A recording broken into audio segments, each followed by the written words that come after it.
የዓለም መልክ የማይገመት ሆኗል። ሁለቱ ልዕለ ሀያላን ሀገራት አሁን ወደ ለየለት ጦርነት የማምራታቸው ጉዳይ እውን ሆኗል። እስራኤል በኢራን መዲና ቴህራን ላይ የአየር ድብደባ ፈጽማለች። ቴህራንም በዝምታ የምትመለከተው አልሆነም። የሁለቱ ሀገራት ፍጥጫ ዓለምን በሁለት ጎራ የከፈለ ይመስላል። እስራኤል በኢራን መዲና ቴህራን የጠቅላይ መሪ አያቶላ አሊ ካሚኔ ቢሮዎች አቅራቢያ ላይ ያደረሰችው እጅግ ዘግናኝ የተባለው የአየር ድብደባ በዓለም ታሪክ ተሰምቶም ታይቶም የማይታወቅ እንደሆነ ሚዲያዎች እየዘገቡ ይገኛሉ።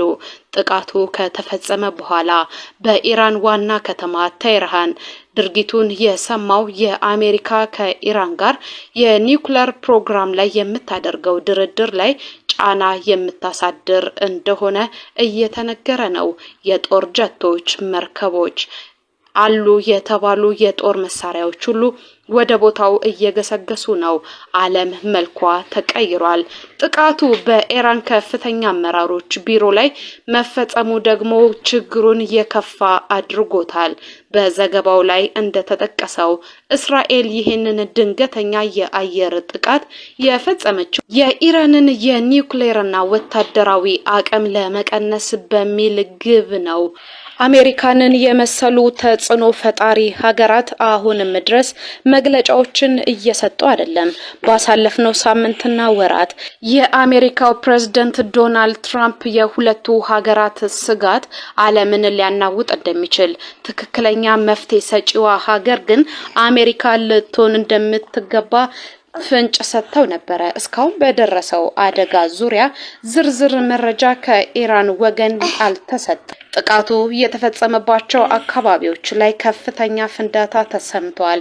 ነዋሪዎች በሀሳብና በጭንቀት ሲዋጡ እዚህም እዛም ሶሻል ሚዲያዎች ላይ ተመልክተናል። በመካከለኛው ምስራቅ ያለው ይህ የጸጥታ ችግር አዲስ ምዕራፍን ይዟል። አዲስ ስጋትን ፈጥሯል። ዓለም ተጨንቃለች። አሁን የአረቡ ዓለም ለሁለት የተከፈለ ይመስላል። ከእስራኤል ወገንና ከኢራን ወገን የሚሰለፉ ሀገራት አሁንም ድረስ አቋማቸውን ይፋ አላደረጉም። እስራኤል ይህንን ጥቃት ተከትሎ የአየር ክልሏን ሙሉ በሙሉ ክርችም አድርጋለች። እስራኤል በኢራን ላይ ጥቃት መፈጸሟ ዘግናኙ ጉዳይ ነው። አሜሪካ በኢራን ላይ ጥቃት ልትሰነዝር እንደምትችል ስጋት የገባቸው በርካታ ሀገራት የአካባቢውን ነዋሪዎች ሲያስጠነቅቁ ነበረ። ዲፕሎማቶቻቸውንም ጭምር ወደ ሀገር ቤት እንዲሰበሰቡ ሲጠሩ ነበረ። ዩናይትድ ኪንግደም በቴህራን የሚገኙ የኤምባሲ ሰራተኞቿ እንዲወጡ በማስጠንቀቅ ቀዳሚዋ ሀገር ሆናለች። አስፈላጊ የሚባሉ ነገሮች ሁሉ እዚህ አካባቢ መከወን አለባቸው እያሉ ነው።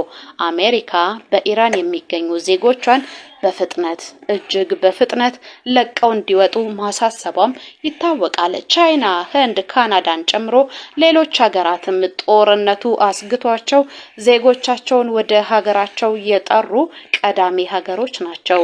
ጀርመን ዜጎቿ ወደ እስራኤል እንዳይጓዙ ቀደም ብላ ማስጠንቀቋ ይታወሳል።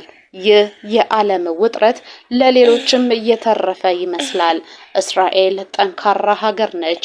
ኢራን ደግሞ በኒውክሌር የታጠቀች ሀገር። የሁለቱ ፍጥጫ ብዙዎችን ስጋት ውስጥ እየከተተ ይመስላል። ዓለም በዚህ ዙሪያ እየተነጋገረ ነው። ቢቢሲ፣ አልጀዚራ፣ ሲኤንኤን አሁን የፊት ገጾቻቸውን ወደ ኢራንና ወደ እስራኤል ጦርነት ያዞሩ ይመስላሉ። ፋታ ያጣቸው ዓለም ሌላ ተጨማሪ ጭንቀት ተጨምሮባታል። ቀጣይ ምን ይሆናል? መረጃውን እየተከታተልን እንነግራችኋለን። ሰላም ለሀገራችን፣ ሰላም ለዓለም።